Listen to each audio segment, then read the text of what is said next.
Good morning, students. As you all know, letter writing is an important skill to develop our written communication both in the formal and personal matters.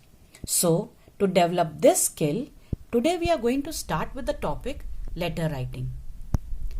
Now, letters are of two types, formal letters and informal letters. Now, formal letters are written for business or professional purposes with specific objective in mind. On the contrary, informal letters are personal letters and are written in free writing mode or in a friendly manner. Hence, we focus more on the communication and ideas.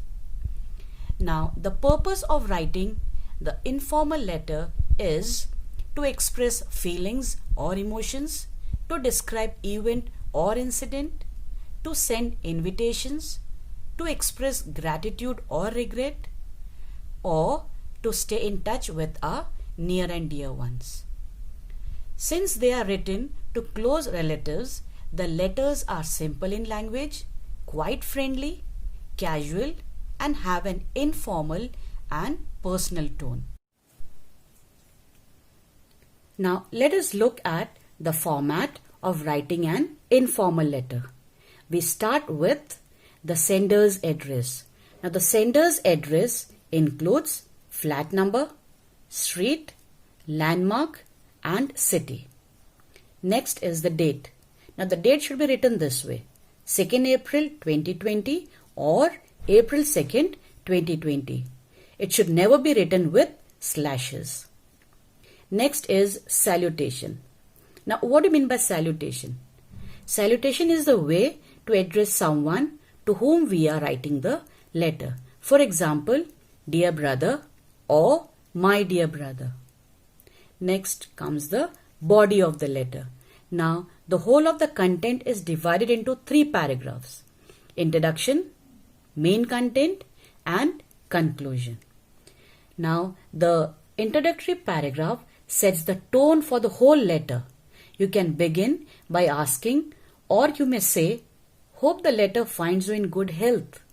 So, it should be casual and comforting.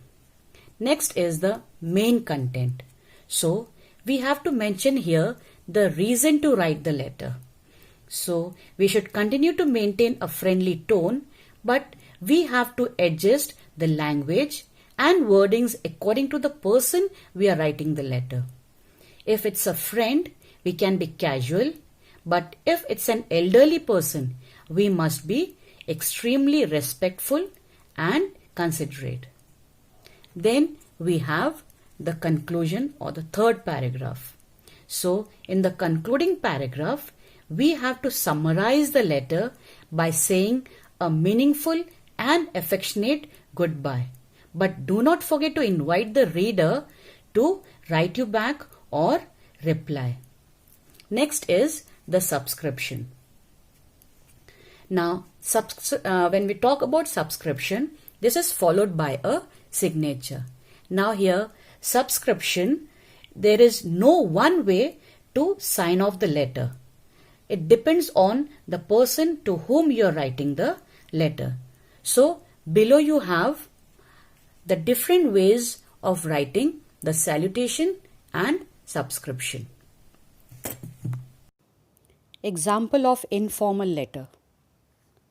Write a letter to your mother informing her about your project that has been selected for the next level and how eagerly you are waiting to come home for the weekend. So we start the letter with the address 3B, Model Town, New Delhi. Next, the date 2nd April 2020. Then we have the salutation, Dear Mom. Now, the body of the letter. Hope this letter finds you in the best of your health. You will be pleased to know that I am coming home for the weekend. I feel elated to share that the project I had been working on has been selected for the next level. It was a very challenging task for me, but I am glad that my hard work had paid off. I have started with my preparations for the next level. By putting in extra effort, I hope that I will definitely achieve an expected result. How is everyone at home? I hope Ritu's dance classes are running well. Update me about your health. Please do not forget to visit the doctor for your routine checkup. Convey my regards to Papa and love to dear Ritu. Yours lovingly, Neha.